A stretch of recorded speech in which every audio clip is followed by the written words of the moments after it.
क्यों गणेश जी की पूजा में और भोग में तुलसी का प्रयोग वर्जित बताया गया है। पुराणों में वर्णित है कि भगवान विष्णु, श्री राम और श्री कृष्ण जी के भोग को तुलसी के बिना अधूरा माना जाता है। इतना ही नहीं, यह भी माना जाता है कि तुलसी का भोग लगाने से भगवान प्रसन्न होते हैं और प्रसाद को ग्रहण करते हैं। परंतु गणेश जी को भोग में तुलसी का प्रयोग पूर्णतः वर्जित बताया गया है। मान्यता के अनुसार गणेश जी को तुलसी का भोग लगाने से प्रभु नाराज हो जाते हैं। क्या है इसके पीछे की पौराणिक कथा, आइए जानते हैं। पुराणों में बताया गया है कि एक बार गणेश जी गंगा नदी के किनारे तपस्या कर रहे थे कि इसी काल अवधि में धर्मार्च की कन्या तुलसी विवाह की इच्छा लेकर तीर्थ यात्रा पर निकली। देवी तुलसी सभी तीर्थ स्थलों का भ्रमण करते हुए गंगा के तट पर पहुंची। गंगा तट पर देवी तुलसी ने देखा कि युवा गणेश जी तपस्या में लीन थे। शास्त्रों के अनुसार तपस्या में विलीन गणेश जी रत्न जड़ित सिंहासन पर विराजमान थे और उनके समस्त अंगों पर चंदन लगा हुआ था। उनके गले में परिजात पुष्पों के साथ स्वर्ण मणि रत्नों के अनेक हार पड़े थे।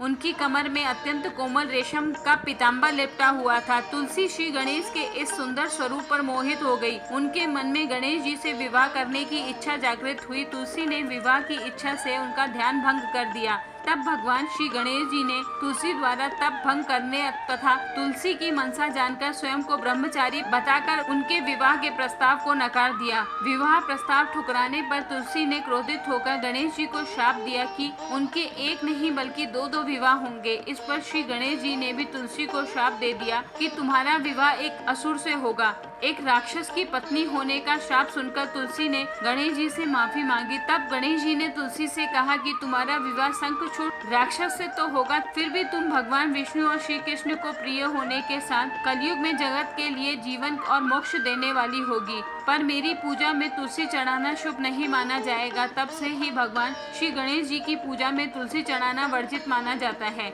अगर आपको वीडियो पसंद आया है तो कृपया लाइक और सब्सक्राइब करें।